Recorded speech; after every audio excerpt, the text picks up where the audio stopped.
সাবেক ছাত্রলীগ সভাপতির নাম পরিবর্তন। এখন এটা দেখে আপনারা অনেকে হাসাহাসি করতেছেন, অনেকে হচ্ছে গিয়ে আনন্দ পাচ্ছেন, অনেকে হচ্ছে গিয়ে এনজয় করতেছেন, অনেকেই জিনিসটাকে খুব জোশ মনে করতেছেন। তো পিছনের গল্পে আমরা চলে যাই, আমরা একটু হাসাহাসি বন্ধ করে আমরা একটু পিছনে চলে যাই, একদম সরাসরি পয়েন্টে চলে যাই।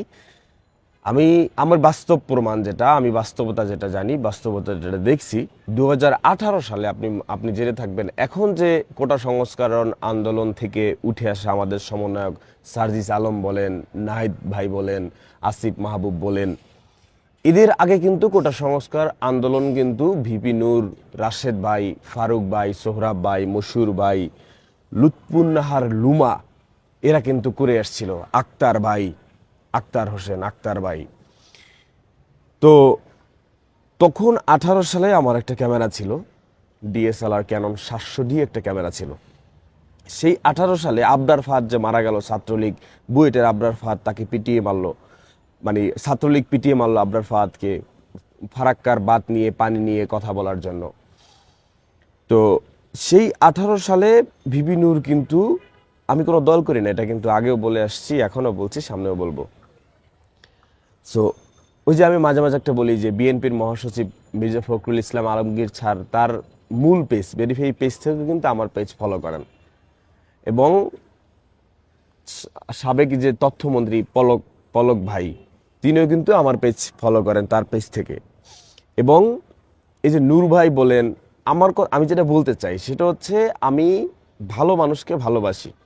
এখন তাহলে বলবেন তাহলে পলক ভাই ভালো মানুষ, আমি সেটা বলতে চাই না, আমি বলতে চাচ্ছি যে আমি কোনো দল করি না, আমি যেটা বিশ্বাস করি এবং মানি সেটা হচ্ছে সর্বস্তরের সব দলের মানুষ আমাকে পছন্দ করে, এটা আমার কাছে মনে হয়। এবং আমি মাঠে ঘাটে ফিল্ডে গেলে যেটা দেখতে পাই বা ফিল করি বা অ্যাক্টিভিটিস দেখি, সেই দিক থেকে আমার বলা কথার উপর কথা যে নূর ভাইয়ের ব্যাপারে কথা বলা, যে এই নূর ভাই সেই 18 সালে কোনো নিউজ মিডিয়া, নূর ভাই তো সরকার বিরোধী কথা বলতো, তার বক্তব্য, তাদের মিছিল মিটিং, এগুলো হচ্ছে গিয়া প্রকাশ করতো না।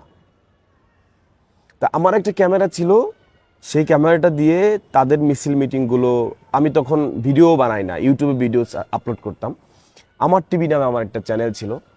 সো এই ভিডিও আপলোড করতাম তখন।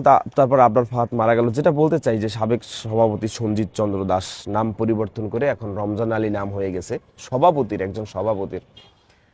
তো এই নূর ভাইরা যখন কথা বলতো, কোটা সংস্কার নিয়ে আন্দোলন করত, তখন এই সঞ্জিত চন্দ্র দাসের নেতৃত্বে এই নূর ভাই বলেন, রাশেদ ভাই বলেন, ফারুক ভাই বলেন, সোহরাব ভাই বলেন, মশুর ভাই বলেন, আরো ইত্যাদি, আরো মাহফুজ ভাই বলেন, আরো অনেক নাম আছে, লুৎফুন্না লুমা, আমি আরো নামও জানি না, এদের কাছে আমি তখন যাইতাম বলতে ভিডিও করার স্বার্থে, ভিডিও করার জন্য তাদের সাথে দেখা হইতো, ডাকসুতে যাইতাম, টিএসসিতে থাকতাম, রাজু ভাস্করদের দেখা হইতো। এই তখন আমি দেখছি এবং আমি শুনছি এই সঞ্জিত চন্দ্র দাসের নেতৃত্বে এদের উপর নির্মমভাবে হামলা হইতো। নূরবাইরা হামলা হইয়া, মনে করেন মুখ থেকে ফেনা বাইরাইয়া যাইতো, হামলার শিকার হইয়া ঢাকা মেডিকেলের বারান্দায় শুয়ে থাকতো, সেখানে গিয়ে এই সঞ্জিত চন্দ্র দাসের নেতৃত্বে হামলা হইতো। অসুস্থ, মেডিকেলে সিট পায় নাই, ফ্লোরে শুয়ে আছে, মুখ থেকে ফেনা পড়তেছে, সেই সময়ও এই সঞ্জিত চন্দ্র দাস, দেখেন এখন যে রমজান আলী, নাম পরিবর্তন করে এখন রমজান আলী, এখন আর ওই যে দেখেন সঞ্জিত চন্দ্র দাস, ইনি সভাপতি ছিলেন এর নেতৃত্বে। তাহলে কিরকম ছাত্রলীগেরা ছিল। তা এরপরে আসেন, ধরেন ছাত্রলীগের পক্ষ হয়ে একটু কথা বলি। তো কেমন ছাত্রলীগ ছিল, তারা কি করছে সেটা বুঝাইলাম, নিজে সাক্ষী হয়ে। এখনকার জেনারেশন তারা তো সার্জিস আলমকে চিনেন, নাহিদ ইসলামকে চিনেন, নাহিদ ভাইকে, আপনার আসিফ মাহবুবকে, তাদেরকে চিনেন। পিছনে যারা আপনারা এখনকার জেনারেশন, তারা তো এই গল্প জানেন না, বাস্তবতা জানেন না। তো এই যে রাশেদ ভাই, ফারুক ভাই, নূর ভাই, এদের বাসা বাড়িতেও কিন্তু হামলা হইতো, বাসা বাড়িতে গিয়ে খুঁজতো, বাবা মাকে তুলে নিয়ে যাইতো, নানান ধরনের হুমকি গালাগালি, এই অভ্যাস তাদের অনেক আগ থেকে আসতো। তো এরপর ছাত্রলীগের পক্ষে যেটা কথা বলা, ধরেন পক্ষে কথা বলা, সেটা হচ্ছে ছাত্রলীগের সভাপতির নাম পরিবর্তন করে ফেলছে।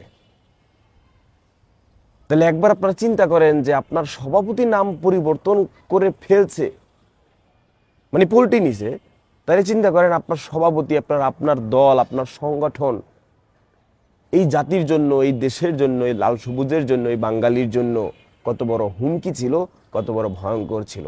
এবং এখনো আনাচে কানাচে যেখানে সেখানে আপনারা এইগুলো কায়েম করতে চান, কিন্তু এখনকার জেনারেশন একটিভ, চোখ মেলে থাকে। এখনকার জেনারেশন চোখ বন্ধ করে না, এখনকার জেনারেশন চোখ মেলে থাকে বা চাইয়া থাকে।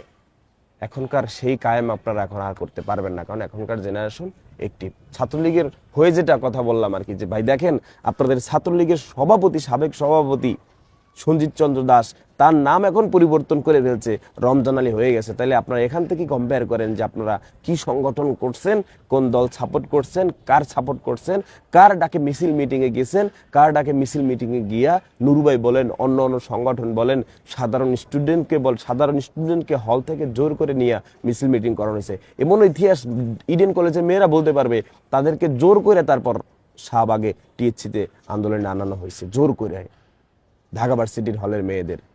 তা কেমন দল করছেন দেখেন, এখন সভাপতির নামই পরিবর্তন।